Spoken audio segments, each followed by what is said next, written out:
Digvijay Singh ji, Mohan Prakash ji, Jitendra Prasad ji, summer Pratap, Chimpu भैया, इकबाल अहमद जी, मोहन चंद उप्रेती जी, Congress party के सब कार्यकर्ता, भाई और बहनों, आप सबका यहाँ बहुत बहुत स्वागत। दूर दूर से आप आए हैं, नमस्कार।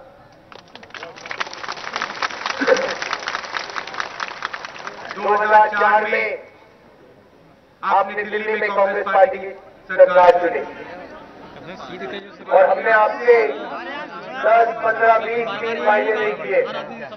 हमने आपसे सिर्फ एक वायदा किया था कि भैया अगर दिल्ली में कांग्रेस पार्टी की सरकार आएगी तो वो गरीबों की होगी, पिछड़ों की होगी, अल्पसंख्यकों की होगी, किसानों मजदूरों की होगी, कमजोर लोगों की होगी। हमने कहा देखिए हम इस देश के गरीब में भरोसा करते हैं, नीयत हमारी साफ है, सरकार बनेगी उनके लिए। ये आपने क्या बात कर दी? अंग्रेजी में नारा क्यों दिया आपने? और ये नारा कहां से मिला आपको? कहां से ढूंढा? उनके सबसे बड़े नेता ने क्या कहा? मैं टीवी देख रहा था एक दिन और इश्तेहार आया था सूट का और उस पर लिखा था इंडिया शाइनिंग।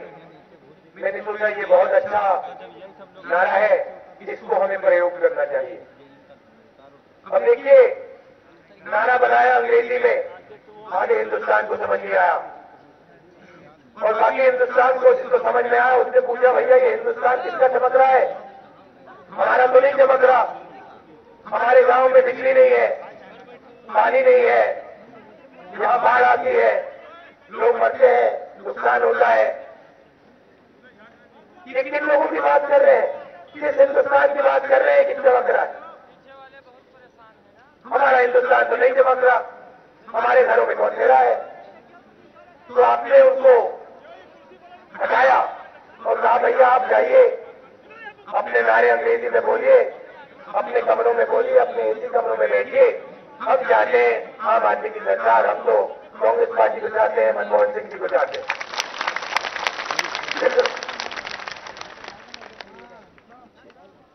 2009 में सबसे ज्यादा सीटें हम यहां जीते हैं कांग्रेस पार्टी, 22 सीटें जीते। तो ये जो सरकार है उत्तर प्रदेश की भी सरकार है, आपकी सरकार आपने चुनी। जब हम आए पहला काम किया हमने मनरेगा। मैंने कहा देखो शहरों में रोजगार पहुंच जाता है, अमीर लोगों के पास रोजगार पहुंच जाता है, गरीब के पास रोजगार नहीं पहुंचता। गरीब को भटकना पड़ता है, रोजगार ढूंढना पड़ता है, कहीं कोई बम्बई जाता है, कोई कहीं और जाता है, परिवार को यहां छोड़ना पड़ता है। हमने कहा क्यों नहीं अब रोजगार को गांव पहुंचाए। पहले लोग रोजगार के पीछे दौड़ते थे, हमने कहा छोड़ो,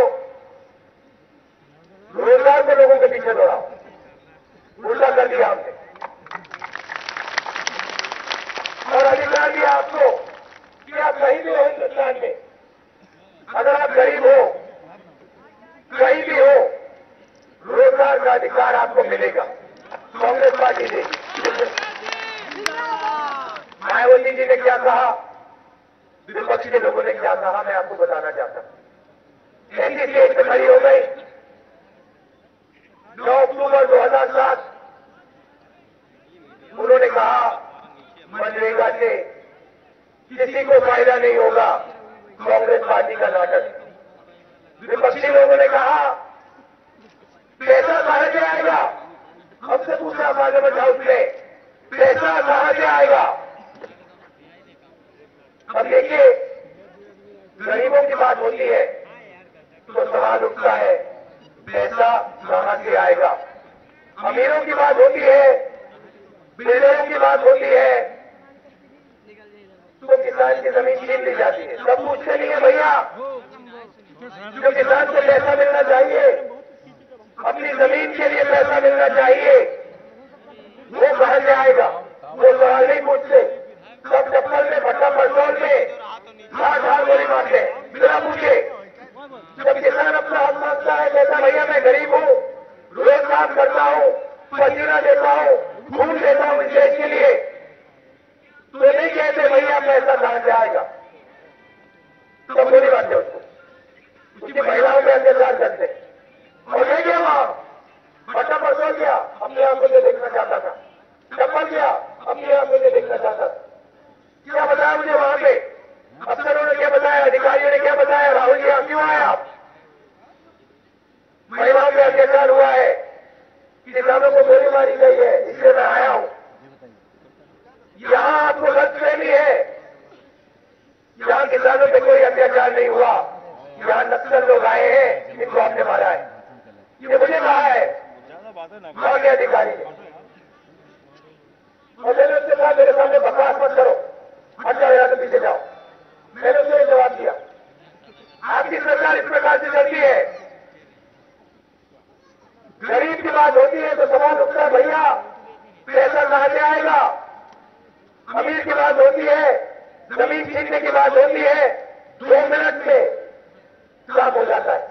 यहां आपके लिए, बाहर के लिए हमने पैसा भेजा 55 करोड़ रुपए, जितिन साहब पवन बंसल जी ने भेजा। यहां मिला आपको?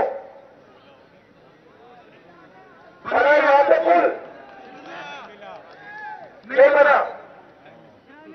हम पैसा भेज के, आज पैसे की कोई कमी नहीं है दिल्ली में, और ये हमारा पैसा नहीं है, कांग्रेस पार्टी का पैसा नहीं है, दिल्ली की सरकार का पैसा नहीं है, मनमोहन सिंह जी का पैसा नहीं है, ये आपका पैसा है। ये पैसा कहां से आया? ये आसमान से नहीं गिरा था, आसमान से पैसा नहीं गिरता है, ये आपके खून पसीने का पैसा है, ये हिंदुस्तान के किसानों का पैसा है जो दिन भर काम करते हैं, अनाज देते हैं। ये मजदूरों का पैसा है जो ये सड़कें बनाते हैं, बड़ी बड़ी इमारतें बनाते हैं, दिल्ली में मेट्रो बना ली। ये आपके पसीने का पैसा है, गरीबों का पैसा है, क्योंकि अगर ये देश आगे बढ़ता है और प्रगति होती है तो आपके धंधों में होती है, आपके काम से होती है, आपके पसीने से होती है, आपके खून से होती है। मनरेगा से गरीब को इज्जत मिली। आंध्र जाइए, केरल जाइए, महाराष्ट्र जाइए, दिल्ली, हरियाणा, जहां भी कांग्रेस पार्टी की सरकार हो, छोटे छोटे गांव में चले जाइए, पूछिए भैया मनरेगा से क्या मिला।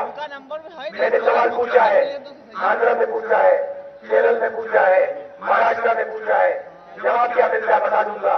3 जवाब मिलते हैं। इज्जत मिली, पहली बार गांव में रोजगार मिला, और पहली बार हमें लगा कि सरकार ने हमारा हाथ पकड़ा। ये जवाब देते हैं लोग। हम यूपी में एक सवाल पूछो, मनरेगा से क्या मिला, जवाब मिलता है राहुल भैया जॉब कार्ड नहीं है। जब जॉब कार्ड मिलते हैं प्रधान ले जाता है, पैसा नहीं मिलता, रिश्वत मांगी जाती है, काम नहीं किया जाता। क्यों? क्योंकि आपकी मुख्यमंत्री जी को लगता है, और वो इस बात को मानती है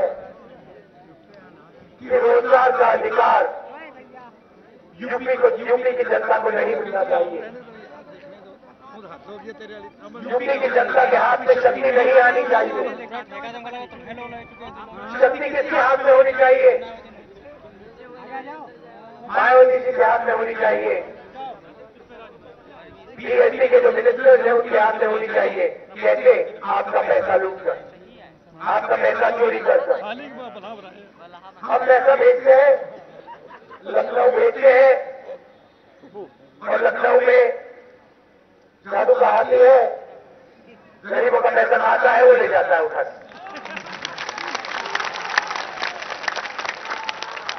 अब देखिए, हम अधिकार की बात करते हैं। भोजन का अधिकार दिया, शिक्षा का अधिकार दिया, सूचना का अधिकार दिया, और अब हम सबसे बड़े अधिकार की बात कर रहे हैं। कोई जानता है किस चीज की बात कर रहे हैं? किस चीज का अधिकार देने वाले हैं हम? हाँ, क्या नाम है आपका? हाँ जी, चिल्ला के बताओ क्या देने वाले हैं? भोजन का अधिकार। इसका मतलब क्या है? इसका मतलब क्या है? कितना खाना?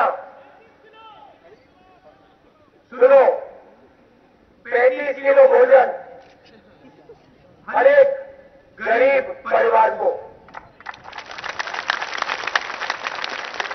हम चाहते हैं कि इस देश में जो मजदूरी करता है, जो खेत में अपना पसीना देता है, हम चाहते हैं आज वो आधी रोटी खाता है, हम चाहते हैं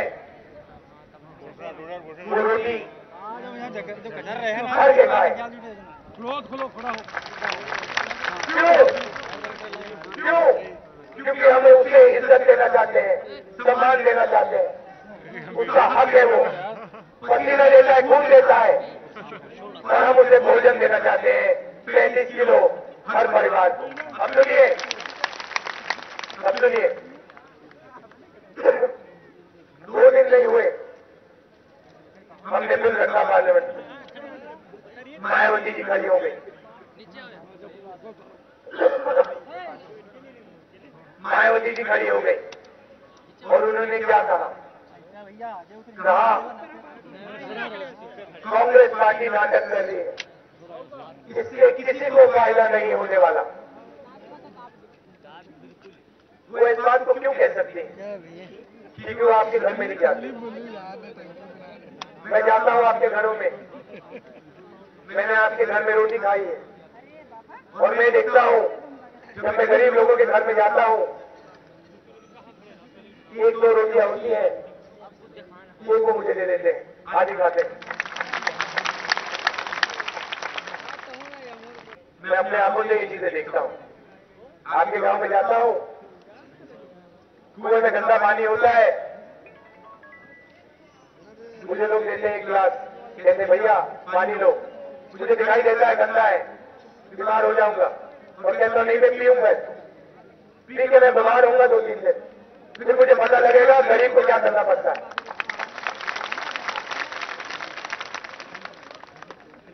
अब देखिए, आपकी मुख्यमंत्री जी इस प्रदेश में कह सकती है कि भोजन का अधिकार एक नाटक है। आप इस बात को सोचिए, इसके बारे में सोचिए। आप गांव में रहते हो, यहाँ गरीब जनता है, वो आपको कह रही है कि भोजन का अधिकार एक नाटक है। किस प्रकार का नाटक है ये? हजारों करोड़ रुपए भेज रहे हैं आप, मनरेगा के भेजे हैं, स्वास्थ्य के प्रोग्राम के भेजे हैं, भोजन के अधिकार को भेजेंगे। किस प्रकार का नाटक है? नाटक सिर्फ एक है, नाटक लखनऊ में हो रहा है।